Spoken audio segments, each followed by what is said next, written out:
বন্ধুরা, এই সবজি লাগানোর বেডটা অনেকেরই তো ছাদে বেড থাকে না। আমি নিজে হাতে গ্রো ব্যাগটা তৈরি করেছি, তৈরি করে এই বেডটা তৈরি করেছি এবং এর মধ্যে দেখুন আমি কি কি দিয়েছি সেটা বলবো। আর ওপরের এই যেটা দেখতে পাচ্ছেন এটা হচ্ছে কাঠের গুঁড়ো, পুরো দেখুন ভার্মি কম্পোস্টের মতো হয়ে গেছে।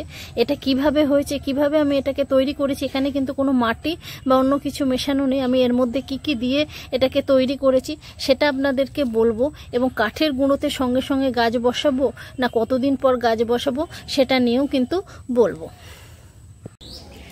নমস্কার বন্ধুরা, আমি সুজাতা চ্যাটার্জি লাইফে ছাদ বাগানে চলে এসেছি। আমরা যে ছাদ বাগানে যে শীতের সবজি লাগাবো, সবার কিন্তু ছাদে বেড থাকে না, আমারও কিন্তু নেই। আমরা ঘরোয়া পদ্ধতিতে কিভাবে নিজের ছাদ বেড তৈরি করব, বেড তৈরি করে সবজি লাগাবো নিজে হাতে গ্রো ব্যাগ করে। দেখুন এই গ্রো ব্যাগ নিজে হাতে তৈরি করেছি, এটা দিয়ে আমি বেডটা তৈরি করব।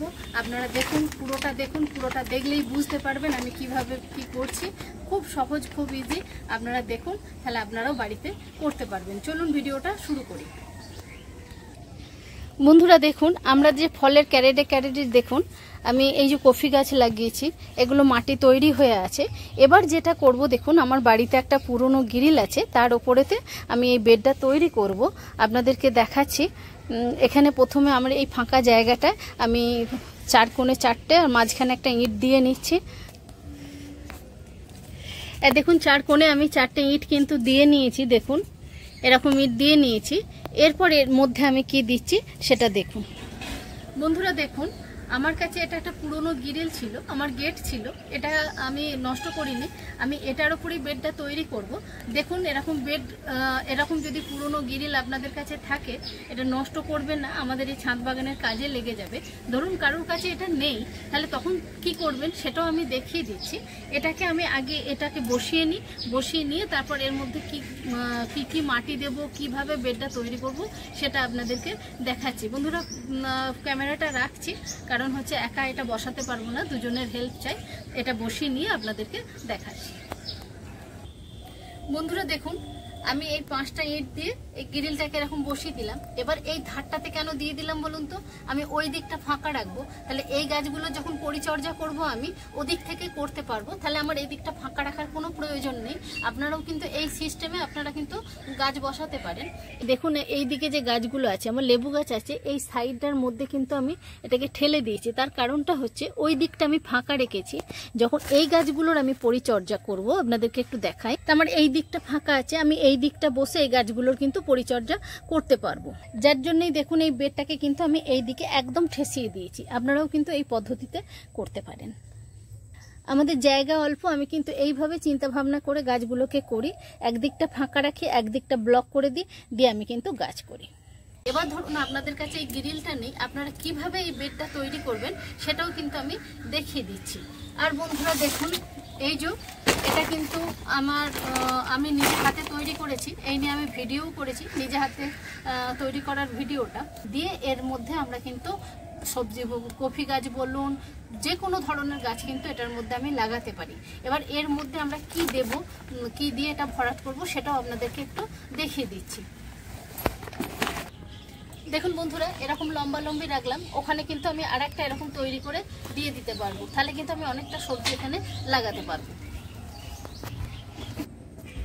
বন্ধুরা দেখুন, কারোর যদি গ্রিল না থাকে, এখন ছোট্ট পিস করে কিন্তু আমাদের বাঁশও কিনতে পাওয়া যায়।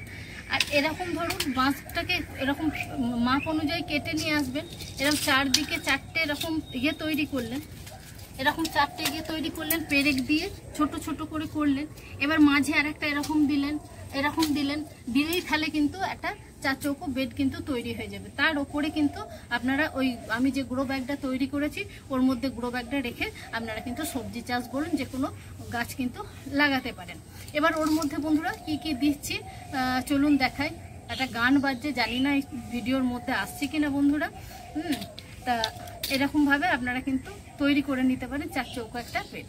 এবার চলুন ওর মধ্যে কি দেব সেটা আপনাদেরকে দেখাই। ভীষণ গরম করছে বন্ধুরা। আর একটা কথা বলে রাখি, আমার এই ভিডিওগুলো ভালো লাগলে লাইক, শেয়ার, কমেন্ট অবশ্যই করবেন এবং সাবস্ক্রাইব করে পাশে থাকবেন বন্ধুরা।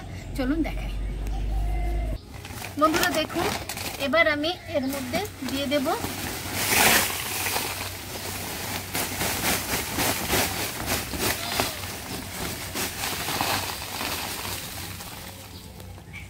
এই ছাঁট ঝাঁট দেওয়া আছে, সব কিছু আছে এর মধ্যে, এগুলো আপনারা দিয়ে দেবেন।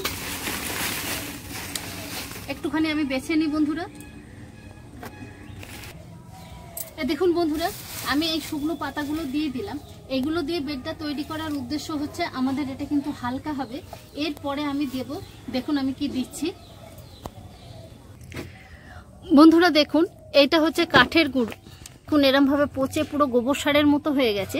এটা দেওয়ার উদ্দেশ্য হচ্ছে আমাদের হচ্ছে বেডটা হালকা হবে, ছাদটাকেও হালকা করতে হবে। এটাকে এবার ধরুন এরকম চাড়িয়ে দেব, গোটাটা চাড়িয়ে দেব, চাড়িয়ে দিচ্ছি। দেখুন পুরো মনে হচ্ছে যে গোবর সার। দেখুন এগুলো কিন্তু এই কাঠের গুঁড়োগুলো পচে এরকম হয়ে গেছে। এরপর বন্ধুরা হালকা করে আমি কিন্তু মাটি এর মধ্যে দেব। আর এই যে বৃষ্টি পড়বে, বৃষ্টির জলেতে আরেকটু এটা পচে যাবে, এটা তাহলে ভালো হবে। পরবর্তী ক্ষেত্রে আমি কি কি গাছ লাগাচ্ছি এটাতে অবশ্যই আপনাদেরকে দেখাবো। আপনারাও কিন্তু এরকমভাবে সহজভাবে এরকম গ্রো ব্যাগ তৈরি করে, যাদের ধরুন উপায় নেই, তারা কিন্তু এরকম সবজি গাছ লাগাতেই পারেন বন্ধুরা। তাহলে বন্ধুরা এইভাবে কিন্তু আমরা এই বেডগুলোকে তৈরি করতে পারি। এবার এই কাঠের গুঁড়োটা নিয়ে আমি একটুখানি বলি। এই যে কাঠের গুঁড়োটা এরকম কালো হয়ে গেছে, এখানে কিন্তু আমি কোনো রকম গোবর সার কিন্তু মেশাইনি। এই কাঠের গুঁড়োটা আমি আগের বছর নিয়ে এসে বস্তার মধ্যে যে ছিল সেই বস্তাটাকে খুলে দিয়েছিলাম আগের বছর বর্ষার আগে। তাহলে এবার সেই বর্ষাটাও পেয়েছে, আবার এই বর্ষাটাও পেয়েছে। এবার আমার উঠোনের মধ্যে একটা নিম গাছ আছে বন্ধুরা, সেই নিম গাছটা আমি কি করেছিলাম, নিম পাতাগুলোকে প্রত্যেক দিনে যে পাতা ঝাড় দেওয়া আছে, দেখুন আপনাদেরকে একবার দেখিয়ে দিচ্ছি। দেখুন উঠোনের মধ্যে নিম গাছটা রয়েছে, ওর যত পাতা পড়েছে আমি কিন্তু ওই ঝাঁট দিয়ে, প্রতিদিনকার যে ঝাঁট দেওয়া পাতাগুলো এর মধ্যে কিন্তু আমি পুরো ঢুকিয়ে দিয়েছিলাম, সেগুলোও পচতে থেকেছে। এখানে কিন্তু আমি আর আলাদা করে কিন্তু বন্ধুরা নিম খোল আমি মেশাবো না, তার কারণ হচ্ছে প্রচুর নিম পাতা এর মধ্যে দেওয়া আছে। এখানে যেটা এবার আমি মেশাবো সেটা হচ্ছে একটু গোবর সার আর মাটি এই ওপর থেকে দেব। এবারে ধরুন আমরা এইগুলোতে কফি গাছও করতে পারি, মানে শাক গাছও করতে পারি, সব ধরনের গাছও করতে পারি। আর এই যে আমি স্ট্রাকচারটা তৈরি করেছি বন্ধুরা, এটা কিন্তু আমার অলরেডি কিন্তু আমার চ্যানেলে ভিডিও দেয়া আছে, আপনারা দেখে নেবেন, দেখে নিয়ে এটাকে করবেন।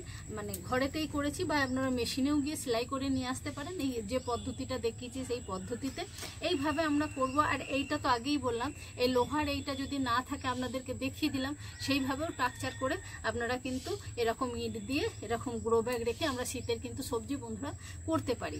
যতটা সহজভাবে করা যায় আমি সেইগুলোই আপনাদের সামনে বন্ধুরা তুলে ধরছি। আর একটা কথা বন্ধুরা এখানে একটা বলে রাখি, কাঠের গুঁড়োর ব্যাপারে অনেকেই কাঠের গুঁড়ো নিয়ে সঙ্গে সঙ্গে গোবর সার এইসব মিশিয়ে আপনারা গাছ বসান, তাতে কিন্তু বন্ধুরা গাছ ভালো হয় না। এটা আমার অভিজ্ঞতা থেকে বলছি। আমার চ্যানেলে কিন্তু প্রথমের দিকে একটা ভিডিও দেয়া আছে কাঠের গুঁড়োতে কিভাবে গাছ বসাবেন, সেখানে গাছটা ভালো হয়, কিন্তু সঙ্গে সঙ্গে কাঠের গুঁড়োতে গাছ বসালে কিন্তু ভালো হয় না। আমি যে সিস্টেমটা বললো সেই সিস্টেমে আপনারা করুন, 1 বছর রাখুন, পচান জিনিসটাকে পচিয়ে গাছ করুন, তাহলে গাছ ভালো হবে।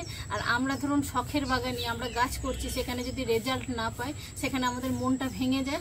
যার জন্য বলছি আমি যে পদ্ধতিটা বললাম সেই পদ্ধতিতে কাঠের গুঁড়োতে আপনারা দেখুন, দেখে একবারও মনে হচ্ছে যে এটা কাঠের গুঁড়ো। দেখুন একদম পুরো ভার্মি কম্পোস্টের মতো হয়ে গেছে। এইভাবে তৈরি করে আপনারা কাঠের গুঁড়োতে কিন্তু আপনারা চাষ করুন। আর সব থেকে মজার ব্যাপার, আমি নিম পাতা দিয়েছিলাম বলে এখানে কিন্তু বন্ধুরা কোনো রকম কেঁচো তৈরি হয়নি। হ্যাঁ, না হলে কেঁচোতে ভর্তি হয়ে যায়। এই নিম পাতাগুলো ছিল বলে এখানে কিন্তু কোনো রকম কেঁচো তৈরি হয়নি। তো এইভাবে আপনারা সহজভাবে আপনারা বাগান করুন। সবাই খুব ভালো থাকবেন বন্ধুরা, সুস্থ থাকবেন, সবুজের সঙ্গে থাকবেন। এবং আমার এই পদ্ধতিটা কেমন লাগলো কমেন্ট বক্সে গিয়ে অবশ্যই কমেন্ট করে জানাবেন বন্ধুরা। সবাই খুব ভালো থাকবেন বন্ধুরা, নমস্কার।